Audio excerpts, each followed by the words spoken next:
Assalamualaikum warahmatullahi wabarakatuh. Perkenalkan, nama saya Devina Putari Hermawan.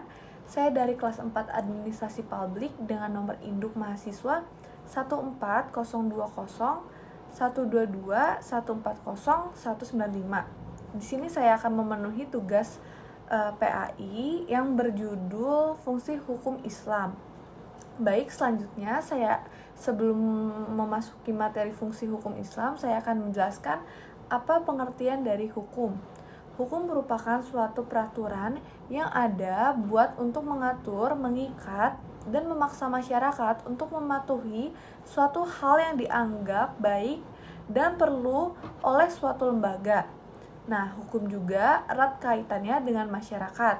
Secara sederhananya, hukum itu sebagai seperangkat peraturan tentang tingkah laku manusia yang diakui sekelompok masyarakat, serta disusun orang-orang yang diberi wewenang oleh masyarakat itu, serta berlakunya mengikat untuk seluruh anggotanya.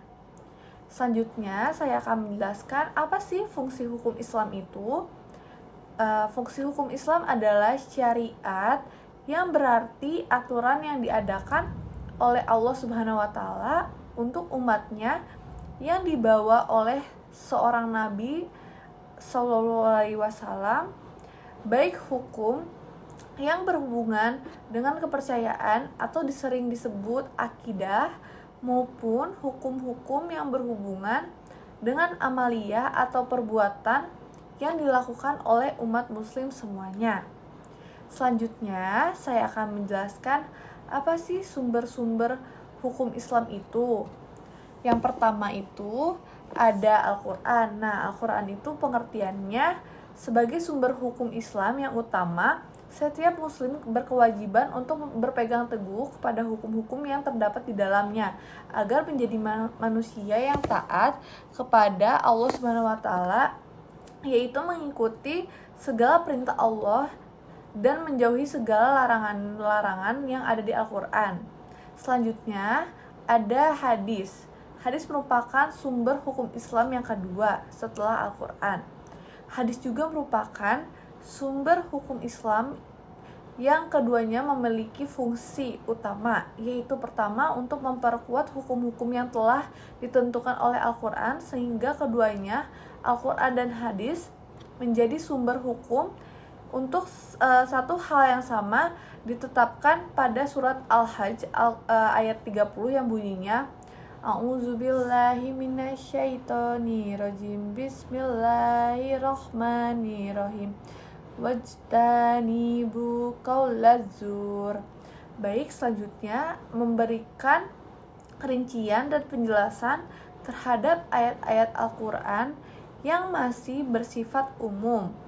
Nah, yang ketiga ada ijtihad. Baik, selanjutnya saya akan menjelaskan apa sih fungsi-fungsi hukum Islam. Nah, yang pertama tuh ada fungsi ibadah.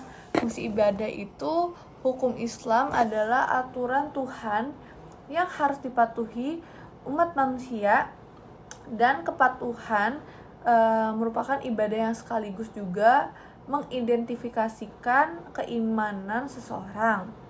Selanjutnya itu ada fungsi amar ma'ruf nahi munkar. Nah, fungsi Islam telah ada dan eksis mendahului masyarakat karena ia adalah bagian dari kalam Allah yang qadim. Selanjutnya ada fungsi zawijir yang merupakan hukum ini sebagai sarana pemaksa yang melindungi warga masyarakat dari segala bentuk ancaman serta perbuatan yang membahayakannya. Baik, selanjutnya juga ada fungsi tanzim wala islah al-ummah.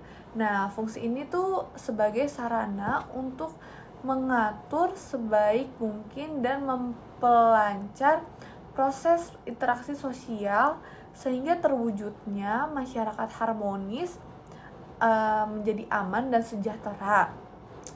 Oke, selanjutnya juga saya akan menjelaskan fungsi hukum Islam bagi kehidupan masyarakat. Baik, fungsi hukum Islam bagi masyarakat itu apa sih? Hukum Islam yang disyariat oleh Allah dengan tujuannya untuk merealisasikan dan melindungi keselamatan umat manusia baik individu maupun kolektif. Untuk menjamin, melindungi, dan menjaga keselamatan tersebut, Islam juga menetapkan sejumlah aturan maupun baik perintah atau larangan.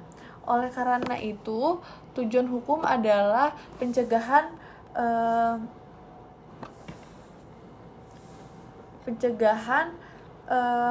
maka besarnya hukum harus sedemikian rupa cukup mewujudkan tujuannya, dan dengan demikian juga terdapat prinsip keadilan dalam menjatuhkan hukuman. Baik, selanjutnya saya akan menjelaskan penerapan hukum Islam dalam kehidupan sehari-hari. Telah dijelaskan dalam surat Anbiya ayat 107 yang bunyinya adalah A'udzubillahi minasyaitonirrajim. Bismillahirrahmanirrahim. Wa ma arsalnaka illa rahmatullahi lil alamin. Shadaqallahul azim. Baik, cukup dari saya. Maaf bila ada salah perkataan. Wabillahi taufiq wal hidayah. Wassalamualaikum warahmatullahi wabarakatuh.